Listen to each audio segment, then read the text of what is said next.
بسم اللہ الرحمن الرحیم۔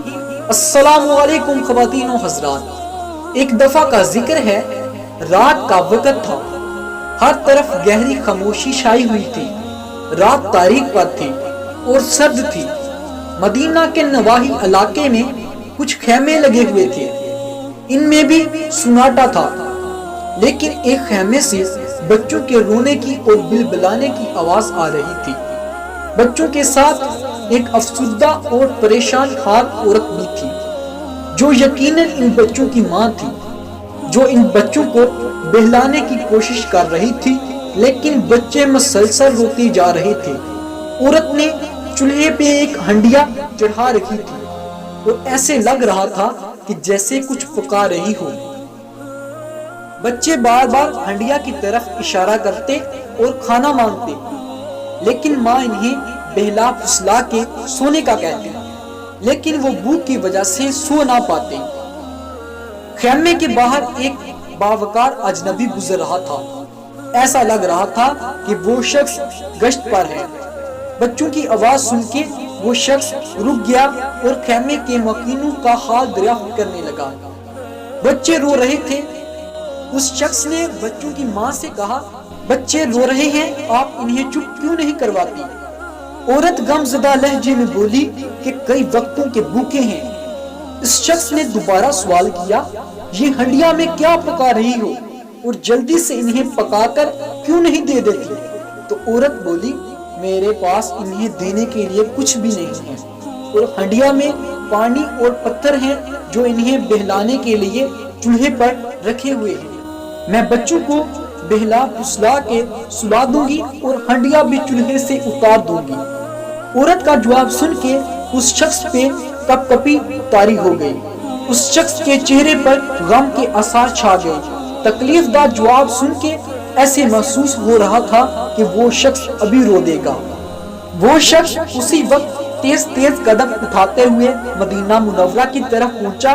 اسی وقت بیت المال کھلوایا، آٹا، گھی، کھجورے اور کھانے کا دیگر سامان ایک بوری میں ڈالا اور اپنے خادم سے کہا، یہ بوری میری پیٹھ پر لاد دو۔ تو خادم نے اپنی خدمات پیش کرتے ہوئے کہا، حضور میں اٹھا لیتا ہوں۔ تو جواب میں اس شخص نے کہا، کیا قیامت کے دن تم میرا بوجھ اٹھا پاؤ گے؟ یہ میرا بوجھ ہے، اسے میں ہی اٹھاؤں گا۔ اور پھر بوری اپنی پیٹھ پہ لاد کر اچھا خاصا فاصلہ طے کر کے اس خیمے تک پہنچا۔ عورت کے سامنے سارا سامان لا کر رکھا اور کہا کہ یہ کھانے پینے کی چیزیں ہیں، یہ لو، اپنے بچوں کو کھانا پکا کر کھلاؤ اور بھوکا نہ سونے دو۔ تو عورت نے دوبارہ ہنڈیا چڑھائی، اس میں گوشت پکانا شروع کر دیا اور پھر آٹا گوندا، روٹیاں پکائیں۔ اسی دوران وہ شخص چولہا پھونکتا جا رہا تھا۔ تھوڑی دیر بعد جب کھانا پک کر تیار ہو گیا تو عورت نے بچوں کو کھانا کھلایا۔ بچوں نے پیٹ بھر کر کھانا کھایا اور خوشی سے اچھلنے کودنے لگے۔ تو ان بچوں کی خوشی کو دیکھ کے اس شخص کے چہرے پر بھی خوشی اور اطمینان کی لہر دوڑ اٹھی۔ اس عورت نے جذبہ تشکر سے کہا، اے اجنبی، اللہ تجھے جزائے خیر دے اور اپنی رحمتوں سے نوازے۔ خلیفہ ہونے کا لائق تو ہے، نہ کہ عمر بن خطاب۔ تو اس عورت کی یہ بات سن کے اس شخص نے خاموشی سے آگے بڑھنا شروع کر دیا، کیونکہ یہ شخص کوئی اور نہیں تھا بلکہ خلیفہ وقت حضرت عمر فاروق رضی اللہ تعالی عنہ تھے، جو اپنی رعایا کی خدمت کرنے کے لیے راتوں کو جاگتے اور گردنواں علاقوں میں گشت کیا کرتے تھے۔ ایک اور دفعہ کا ذکر ہے کہ دارالخلافہ مدینہ منورہ کے باہر ایک قافلہ آ کر رکا۔ رات کا وقت تھا، قافلے کے لوگ تھکے ہوئے تھے، اسی لیے فوراً ہی محو خاک ہو گئی۔ حضرت عمر فاروق رضی اللہ تعالی عنہ اپنی رعایا کی حفاظت اور دیکھ بھال کرنے کے لیے ادھر گشت کر رہے تھے۔ اسی دوران ایک خیمے سے ایک شیر خوار بچے کی رونے کی آواز آئی۔ تو بچے کے رونے کی آواز سن کے حضرت عمر فاروق رضی اللہ تعالی عنہ رک گئے اور بچے کی ماں سے کہا کہ بچے کو چپ کروا دو۔ یہ کہہ کے حضرت عمر فاروق رضی اللہ تعالی عنہ آگے گزر گئے۔ تھوڑی دیر کے بعد حضرت عمر فاروق رضی اللہ تعالی عنہ کا دوبارہ اسی جگہ سے گزر ہوا تو انہوں نے دوبارہ اس بچے کے رونے کی آواز سنی۔ تو یہ سب دیکھ کے حضرت عمر فاروق رضی اللہ تعالی عنہ کو قدرے غصہ آیا اور انہوں نے بچے کی ماں کو مخاطب کرتے ہوئے کہا کہ تو بڑی بے رحم عورت ہے، تو بڑی بے رحم ماں ہے، تو اس بچے کو رلاتے جا رہی ہے، تو اس بچے کو چپ کیوں نہیں کروا رہی؟ عورت جو حضرت عمر فاروق رضی اللہ تعالی عنہ سے ناواقف تھی اور آپ رضی اللہ تعالی عنہ کو اجنبی سمجھ رہی تھی، کہنے لگی اے شخص تم اپنی راہ لو اور مجھے بار بار پریشان نہ کرو، میں اس بچے کا دودھ چھڑوانا چاہتی ہوں لیکن یہ ضد کرتا ہے اور روتا ہے۔ حضرت عمر فاروق رضی اللہ تعالی عنہ نے حیرت سے پوچھا لیکن اس بچے کی عمر 1 سال بھی نہیں لگتی، تو تم پھر اس بچے کا دودھ چھڑوانے کی ضد کیوں کر رہی ہے؟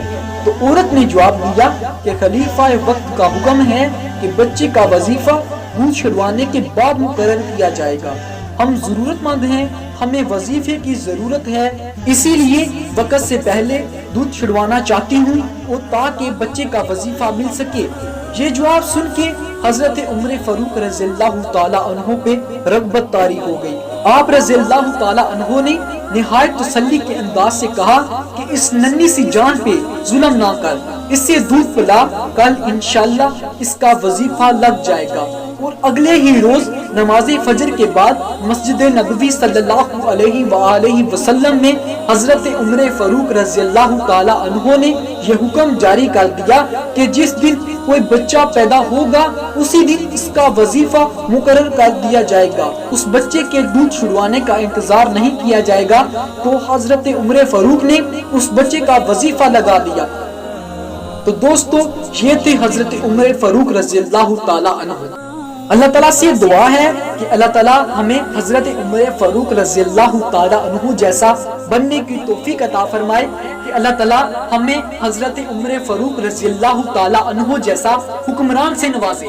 تو دوستو اگر آپ کو ہماری یہ ویڈیو اچھی لگی ہے تو ویڈیو کو لائک اور شیئر کرنا مت بھولیے، اور اگر آپ ہمارے چینل پہ نئے ہیں، جس طرح کے اسلامی کلام، نعتیں، حمد، منقبر، اسی طرح کے انٹرسٹنگ اسلامی واقعات سننے کے لیے ہمارے چینل کو سبسکرائب کرنا مت بھولیے اور بیل آئکن بھی پریس کرنا مت بھولیے، تاکہ آپ ہماری نئی ویڈیو سے باخبر رہ سکیں اور آپ ہماری کسی بھی ویڈیو کو مس نہ کر سکیں۔ تو دوستو اپنی فیملی کا خیال رکھیے۔ آج کے لیے اللہ حافظ، انشاءاللہ پھر ملیں گے نیکسٹ ویڈیو میں۔